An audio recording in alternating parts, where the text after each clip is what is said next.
Let's go to David in Twickenham. David, good evening. Hi, Daniel. Thanks for taking my call. Very nice of you to say you're in a good mood and feeling generous. I hope you can lend me a few quid. My bank account's been frozen. Oh, I'm sorry to hear that.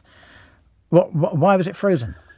They hadn't told me. They won't. I've called them every day this week. I went to use my debit card last Sunday. Didn't work. I thought there's a problem with the card. Checked my app. They've the entries against my accounts with which they've withdrawn the money, or there's a minus sign against the sums in the account, says to reconcile. I've got to wait 10 working days for them to get back to me. Oh, goodness. Question. Have you paid in a large amount of money recently? Not really. I borrowed 500 quid out of my son's account and paid it back. Yeah, that's not going to be enough. If you'd suddenly put 10,000 or more into your account, that can trigger money laundering concerns and that can cause them to freeze your account. But that's clearly not the case then. The only thing I can think, there are two possibilities here, David. Number one is there just is some irregularity with your account. It's an admin error, something's gone wrong, and they need time to look at it, and they don't want you taking money out because they don't want you owing money to them. That's possibility number one. Possibility number two is there is a money laundering concern, not because a large amount's been paid in, but for some other reason.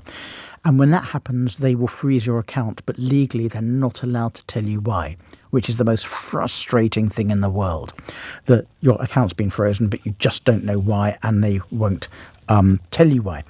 Now, I don't know which of those two it is, but all I can suggest you do, David, because there's no magic answer here. I can't, from the LBC studios in Leicester Square, I can't wave a magic wand and get your bank to start giving you money again.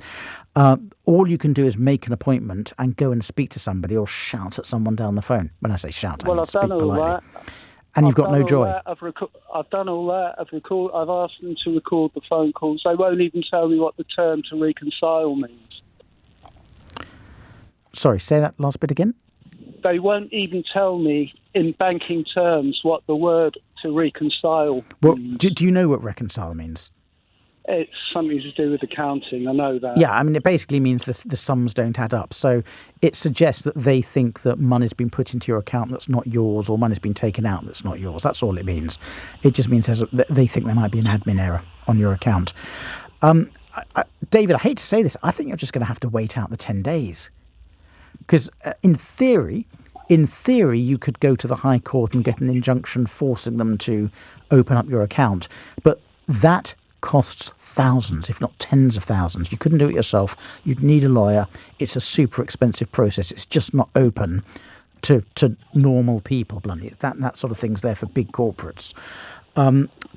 There is no easy way. There is no obvious way of getting a bank to give you your money. And, of course, we emphasise it's your money. You're just going to have to wait it out, David. If you lose financially because of this, so if, for example, you have penalties on your mortgage, you may have a claim against the bank, you might be entitled to compensation.